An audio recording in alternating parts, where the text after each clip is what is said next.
much, Gertrude Mongella, for your dedicated work that has brought us to this point. Distinguished delegates and guests, I would like to thank the Secretary General for inviting me to be part of this important United Nations Fourth World Conference on Women. This is truly a celebration of the contributions women make in every aspect of life, in the home, on the job, in the community, as mothers, wives, sisters, daughters, learners, workers, citizens, and leaders. It is also a coming together, much the way women come together every day in every country. We come together in fields and factories, in village markets and supermarkets, in living rooms and board rooms. Whether it is while playing with our children in the park or washing clothes in a river, or taking a break at the office water cooler, we come together and talk about our aspirations and concerns. And time and again, our talk turns to our children and our families. However different we may appear, there is far more that unites us than divides us. We share a common future, and we are here to find common ground so that we may help bring new dignity and respect to women and girls all over the world, and in so doing, bring new strength and stability to families as well. By gathering in Beijing, we are focusing world attention on issues that matter most in our lives, the lives of women and their families: access to education, health care, jobs, and credit, the chance to enjoy basic legal and human rights, and to participate fully in the political life of our countries. There are some who question the reason for this conference. Let them listen to the voices of women in their homes, neighborhoods, and workplaces. There are some who wonder whether the lives of women and girls matter to economic and political progress around the globe. Let them look at the women gathered here and at WJC, the homemakers and nurses, the teachers and lawyers, the policymakers, and women who run their own businesses. It is conferences like this that compel governments and peoples everywhere to listen, look, and face the world's most pressing problems. Wasn't it, after all, after the Women's Conference in Nairobi 10 years ago, that the world focused for the first time on the crisis of domestic violence? Earlier today, I participated in a World Health Organization forum. In that forum, we talked about ways that government officials, NGOs, and individual citizens are working to address the health problems of women and girls. Tomorrow, I will attend a gathering of the United Nations Development Fund for Women.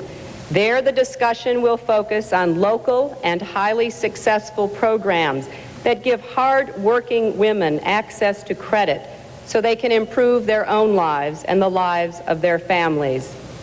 What we are learning around the world is that if women are healthy and educated, their families will flourish. If women are free from violence, their families will flourish. If women have a chance to work and earn as full and equal partners in society, their families will flourish. And when families flourish, communities and nations do as well.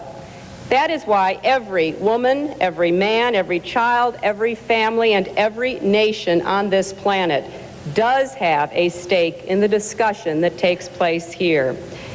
Over the past 25 years, I have worked persistently on issues relating to women, children, and families. Over the past 2.5 years, I've had the opportunity to learn more about the challenges facing women in my own country and around the world. I have met new mothers in Indonesia who come together regularly in their village to discuss nutrition, family planning, and baby care. I have met working parents in Denmark who talk about the comfort they feel in knowing that their children can be cared for in safe and nurturing after-school centers. I have met women in South Africa who helped lead the struggle to end apartheid and are now helping to build a new democracy. I have met with the leading women of my own hemisphere who are working every day to promote literacy and better health care for children in their countries. I have met women in India and Bangladesh who are taking out small loans to buy milk cows or rickshaws or thread in order to create a livelihood for themselves and their families. I have met the doctors and nurses in Belarus and Ukraine who are trying to keep children alive in the aftermath of Chernobyl. The great challenge of this conference is to give voice to women everywhere whose experiences go unnoticed, whose words go unheard.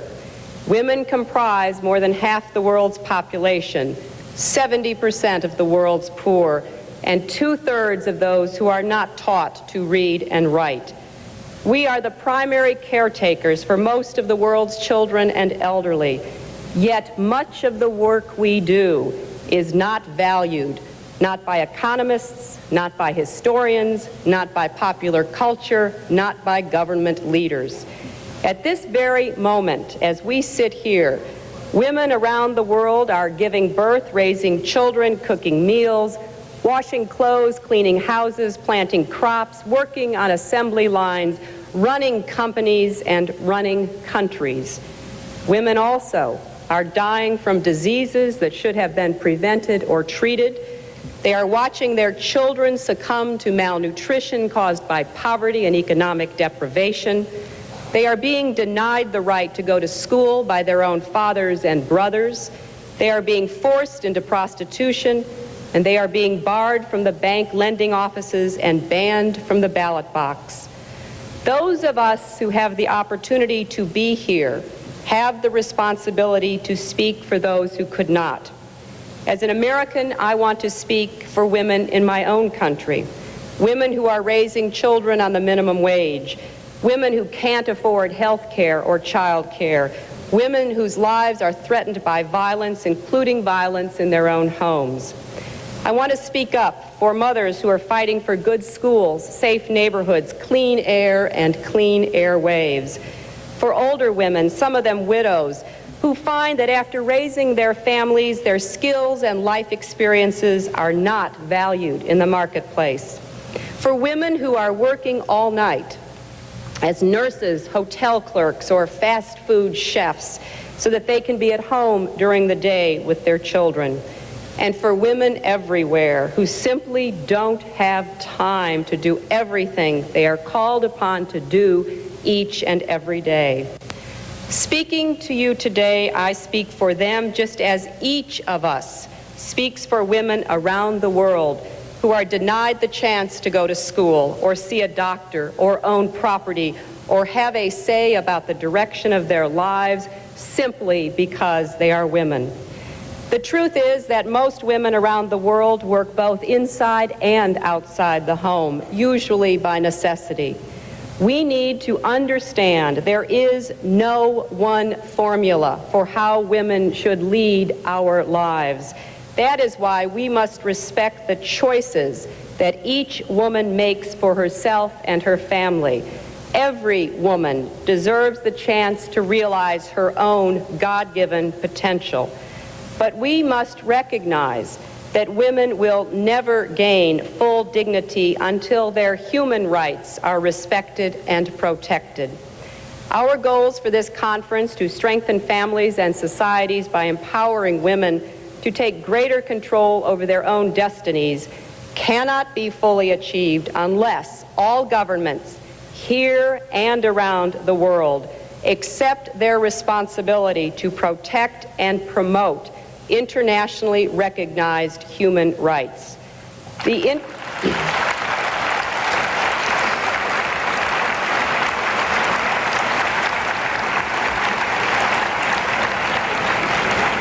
international community has long acknowledged and recently reaffirmed at Vienna that both women and men are entitled to a range of protections and personal freedoms, from the right of personal security to the right to determine freely the number and spacing of the children they bear. No one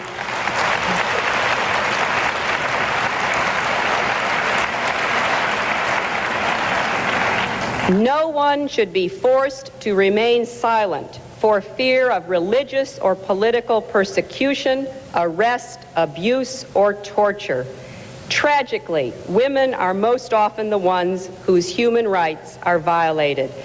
Even now, in the late 20th century, the rape of women continues to be used as an instrument of armed conflict. Women and children make up a large majority of the world's refugees, and when women are excluded from the political process, they become even more vulnerable to abuse. I believe that now, on the eve of a new millennium, it is time to break the silence. It is time for us to say here in Beijing, and for the world to hear, that it is no longer acceptable to discuss women's rights as separate from human rights.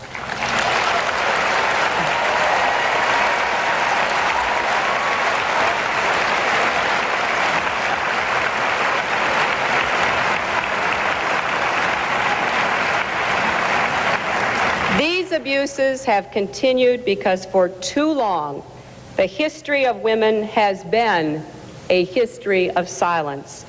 Even today, there are those who are trying to silence our words. But the voices of this conference and of the women at WJC must be heard loudly and clearly.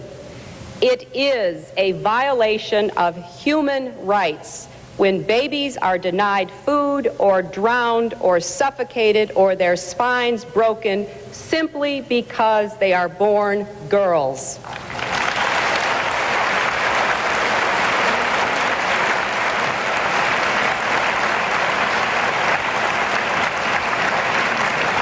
It is a violation of human rights when women and girls are sold into the slavery of prostitution for human greed, and the kinds of reasons that are used to justify this practice should no longer be tolerated.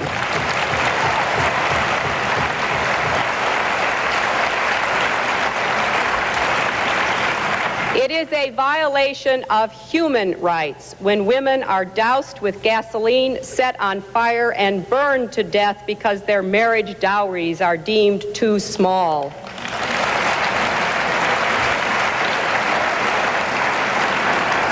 It is a violation of human rights when individual women are raped in their own communities and when thousands of women are subjected to rape as a tactic or prize of war.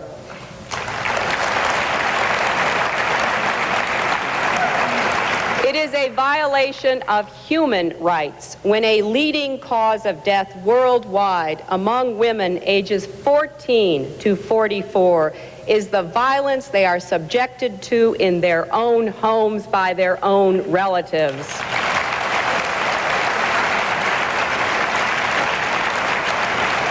It is a violation of human rights when young girls are brutalized by the painful and degrading practice of genital mutilation.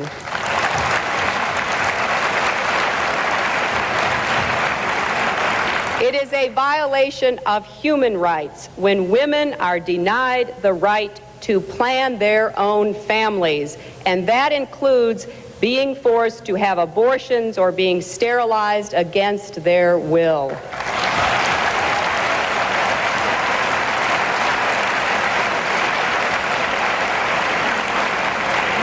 If there is one message that echoes forth from this conference, let it be that human rights are women's rights and women's rights are human rights once and for all.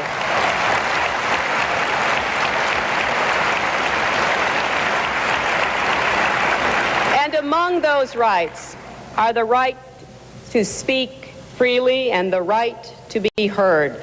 Women must enjoy the rights to participate fully in the social and political lives of their countries if we want freedom and democracy to thrive and endure. It is indefensible that many women in non-governmental organizations who wish to participate in this conference have not been able to attend or have been prohibited from fully taking part.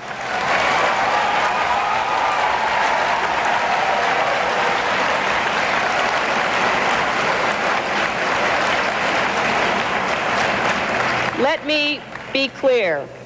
Freedom means the right of people to assemble, organize, and debate openly. It means respecting the views of those who may disagree with the views of their governments. It means not taking citizens away from their loved ones and jailing them, mistreating them, or denying them their freedom or dignity because of the peaceful expression of their ideas and opinions.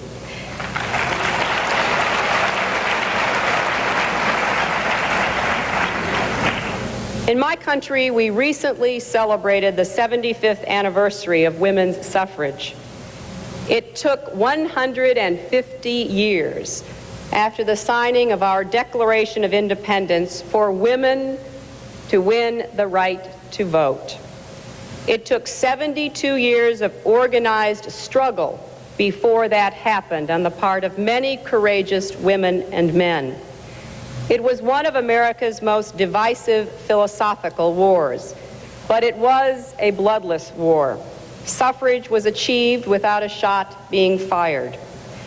But we have also been reminded in VJ Day observances last weekend of the good that comes when men and women join together to combat the forces of tyranny and to build a better world. We have seen peace prevail in most places for a half-century. We have avoided another world war. But we have not solved older, deeply rooted problems that continue to diminish the potential of half the world's population. Now it is the time to act on behalf of women everywhere. If we take bold steps to better the lives of women, we will be taking bold steps to better the lives of children and families too. Families rely on mothers and wives for emotional support and care. Families rely on women for labor in the home. And increasingly everywhere, families rely on women for income needed to raise healthy children and care for other relatives. As long as discrimination and inequities remain so commonplace everywhere in the world, as long as girls and women are valued less, fed last, overworked, underpaid, not schooled, subjected to violence in and outside their homes, the potential of the human family to create a peaceful, prosperous world will not be realized. Let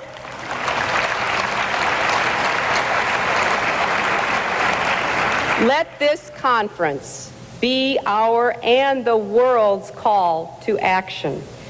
Let us heed that call so we can create a world in which every woman is treated with respect and dignity.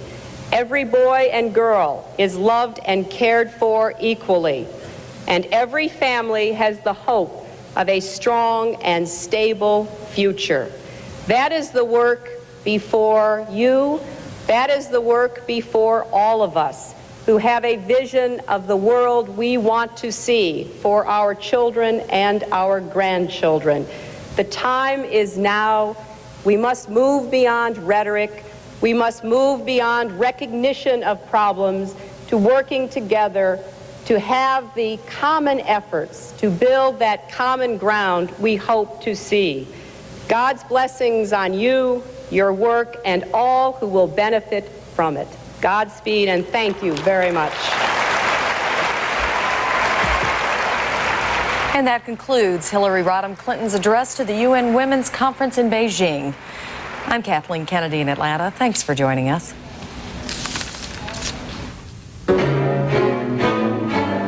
This has been a CNN Live event.